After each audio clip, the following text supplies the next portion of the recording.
right, welcome everyone to the Schrock Show. This is the second episode of the adoption. So back on the first episode, that was about from the time I was born up till the children's home. So if you're watching this one, you didn't catch that one, go back and watch that one. So this one is about talking about people that were adopted. So for this one, I did a bunch of phone interviews. I called, close to about 20 people that were adopted. And some of them were people that I knew, some of them were people that I didn't know. And I just was referred by the people to them. And I had a list of 8 questions that I asked them. So I'm just gonna go down those questions. And again, this is my view on adoption. There's people that obviously that have different, a lot of people actually that have different stories, and everybody's story is unique. And so some of this stuff may not, you might be thinking, well, that wasn't like that for me, and it probably wasn't. The first question that I asked them was how old were you when you were adopted? That varied from, I think, 6 months old to around 11 years old. The people that I asked, and I know there were some people that were adopted older than that, that have been adopted older than that. And so it was interesting talking to each one of these people about that, because the ones that were old enough to remember their adoption seemed like they struggled with maybe different things, or they struggled with different things at a different age in life. So I think that there again, age has a pretty big part to play on when you're adopted. Obviously, if it was well, you remember it for one thing, and then depending the circumstances surrounding why you were given up for adoption, or the situation you ended up in, obviously plays a part, because you remember that as well. Some of these people, like I said, were older, and some of those people did struggle with different things at a certain time in life. And so I found that interesting. Through this whole phone interviews, it was actually really good for me, because there was a lot of things that I did not think about. I didn't, I guess, have struggles in that area, or I didn't struggle in those areas. And as we go through these questions, I'll tell you more about my experience as being adopted. The second question was how would you describe your adoption experience? There again, they could answer one word, yes. I mean, one word as far as it was good or bad or okay. And what was really interesting about this is when I'd ask them this question, and this question probably generated the most conversation out of all these out of all these questions. Generally, they would say one word, like it was pleasant or it was good or bad or those kind of words. But then it would kind of generate a conversation. And so I'm really thankful to everybody that participated in the phone interviews, because it really gave me a good idea of what different people go through, that are adopted. And hopefully in this series, it can help somebody that was adopted, maybe that is struggling, or just good information for parents that do want to adopt. If you're already adopted, then you're already the ball's already rolling with you, and so maybe there's not a lot of things you can try to correct. If your child's older, if they're younger, you probably still maybe can. So back to this question: how would you describe your adoption experience? This question was because I got a lot of feedback from people that did not have a good experience. And so we talked about that with different ones of them why. And I'll just give you some examples. One person, which was a very traumatic adoption, and I think that they're going to write a book sometime about it. I really hope they do, and and maybe we can get them on here and we can talk about it. So I think they're going to write a book about it, but very traumatic experience nonetheless, and very much abuse and just an all around traumatic, very traumatic experience. And I know I keep saying that because it's one of the probably worst cases that I've heard of adoption.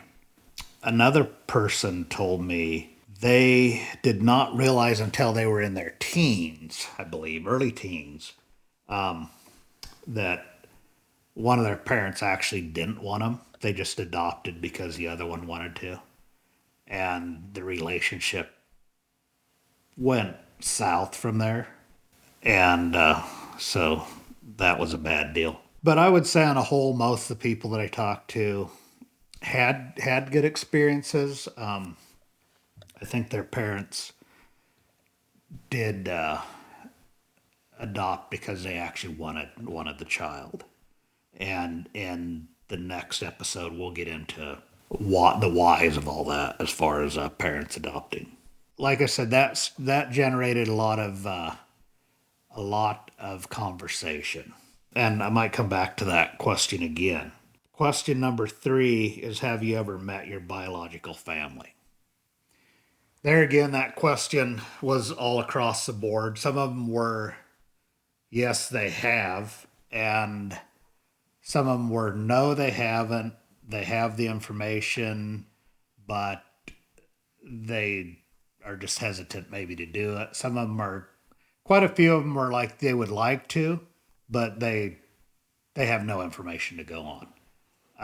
Some of them have taken a DNA test and have found relatives that way, and that's fine if you guys take a DNA test, but it probably ends up somewhere, and who knows what they're using your DNA for. So I personally have not taken a DNA test, and the reason for that, I guess the big reason for that, is I know my family. And I think I talked about that last episode. Now, the fourth question is: if you've met your family, what's your relationship with them? Most of them, the people that have met their families, it was a good experience. The one person I talked to, and this is probably more common than probably what we think, but he found his family. But the mother didn't had, I think, four or so other siblings, or four children. Sorry, four other children. Did not tell them that they had another sibling. And so when he found his mother, she, of course, was keeping a secret. I believe that she just walked out of the hospital, had him and walked out of the hospital. And so that kind of stirred maybe a hornet's nest there a little bit in that situation. And the relationship, I don't think, was that great with the parents, but with the siblings, it was great. So I think that if those of you that are thinking about finding your family, that could be a little bit of a problem, maybe. And not, I don't say that to discourage you. It could be a bit of a problem as far as you don't know what is going to happen. So just keep that in mind as far as you don't know what kind of what that stirs up. But I think on a whole, I think that most people that I've talked to, and some people I haven't talked to because I know their story, they have found their family, and it's been a very good experience. I have a friend that found pretty much all his family, but he went to find his dad, and he thinks he saw his dad, but it was in, I believe it was in a casino in New Jersey. I believe so. I think he was head of security or something in the casino. I think his dad came down and looked around. And he thinks he saw him. He thinks his dad maybe saw him. Got back on the elevator. That was it. Never saw him again. That can bring up feelings of rejection. And we will get into that a little bit later here. And then the fifth question was if you haven't found your family, would you like to or have you tried? There again, a lot of people that I talk to have tried, but there again, there's just no information to go on. I talked to somebody that was adopted from India, and they would like to, but there's really no information to go on. Um, I talked to somebody too from that was adopted from China, and there again, they would like to, but no information to go on really. And some of those places, maybe China, I think that was during the time, and I don't even know if they still do that right now. Do you know? Do they? Can they have more than? Can you have girls? Yeah, I think so. They allowed that now. Okay. So that was back when I think you could just have like two boys or something, and girls weren't wanted. I don't know what that would. I don't even know if they could even go about that or how they would go about that, and what issues that would even bring. So there's situations like that. The person that was adopted from India over there, they have a caste system, and so that could be an issue. So there's some places that if you're adopted from those places, maybe it's just it really just even though you want to, and I understand wanting to know where you came from, and I think even for me, like I've said, I've always known, and it's actually been good because there's medical history that you can actually find out through that a lot of people are like, well, was this a medical condition in my family or wasn't, or whatever. So even medical wise, it's there's some value in trying to find your family. Number 6, did you feel accepted by the community you were raised in or extended family? There again, this was a pretty big question. I would say on a whole, most people that I talked to said yes, they were. Some people said looking back, and keep in mind again, most of these people that I called, they would have been late 40s and their 50s. And the reason that I called some people that were younger that were in their 30s. But the reason that I called these people that were older was because life changes. The older you get, your perspective changes. And so sometimes, when you're a teen looking at adoption, there can be a lot of emotions, and even into your early 20s, late 20s, there can be a lot of emotions. And so the older you get, sometimes it's a little bit better to ask somebody that question because they had time to kind of process this whole thing, and they look back. And so one person said that yeah, they felt accepted, but probably looking back, there were probably some things that they see now that maybe they didn't see then, which is probably just as good, I guess.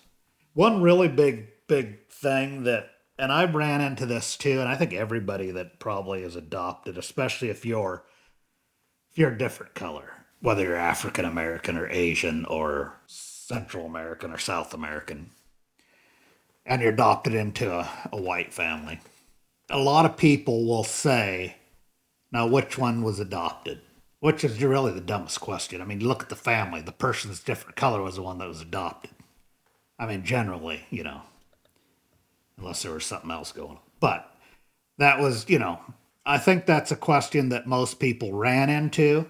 And I know that for my dad, he would, and I think that a lot of people do this now, and I see this sometimes in even current adoptions. As you meet somebody and say, "This is my adopted son or daughter," and parents don't do that. I don't think to single out that person. I think it's more of a I don't know if you want to say proud or happy or proud as far as in a good way, humbly proud. or just happy. So I don't think parents, but I don't remember this, but my dad told me that I did tell him to quit saying that. So he quit saying it. But then I'll explain my family. It is really, our family was not, people weren't messed up, but it was like different than most families out there. And some of them probably should have been deported, not me. So I think a lot of children run into that as when they go somewhere, then somebody will say, "Oh, which ones were your adopted?"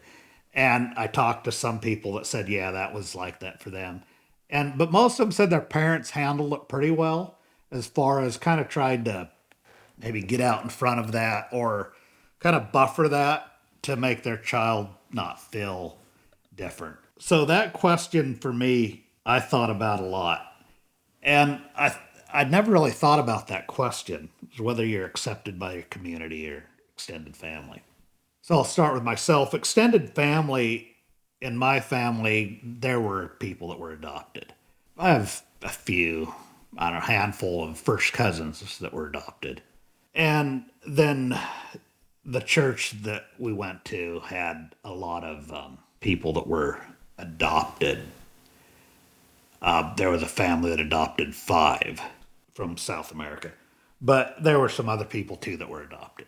So that was never as far as feeling accepted was never an issue. And then the school I went to, there were a lot that were adopted there, so that was never an issue. And then my dad had a business that employed a lot of, probably at that time, illegal immigrants, but you know they were here to work and they were actually being productive to society. I think so, anyways. I was always around Hispanic people, Latin American people. There was never any. It was just always in my life, and so for that reason, there was never really felt different. But I did have one experience. I was at a church. My father-in-law was a evangelist, traveled a lot, and he was at a church in Pennsylvania. And so I went, I was dating my wife at the time, and so I went with him to this church. If you were going to get like beat up by some white kids, this would have been the church that would have happened. I mean, down in the basement of that church, that's where, I mean, I don't even know if I went to the bathroom by myself. I might have just held it the entire time. But I mean, you could kind of feel it in that church. And afterwards, they had a potluck, potluck where everybody brings food and sit down and eat. So I sat across from this guy, big white beard, big, probably bigger than mine. And I was young then, and so I was sitting there eating, and he looked at me, and I could tell he was just looking at me for a little while. I think he was trying to figure out what species I was, or what I identified as, maybe, I don't know. But anyway, so he asked me, he goes, "So what do you eat?" And I was eating mashed potatoes, ham, gravy. I mean, that's what we grew up eating, and hamburgers, beans and rice. I didn't even like beans and rice. And I was like, I don't know. I guess I don't know. I don't know what I eat. Just whatever you eat, I guess. He goes, "You don't eat beans and rice?" I'm like, "No." Yeah. I wish he'd asked me that question now. It'd be, uh, it'd be pretty comical. Anyway, so that was about the only time that I really remember anybody actually like really singling me out as different. A lot of people I talked to there again didn't necessarily feel. There were some people that one person was Asian that I talked to, and they said, yeah, they lived in a community pretty much just all white, but maybe the higher society white, and they could feel it sometimes. And I don't know exactly what all it was, but maybe the looks they got.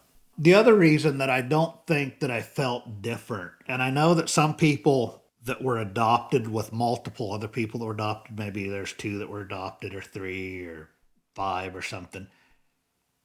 They said they didn't feel it maybe as much because they had the other one there.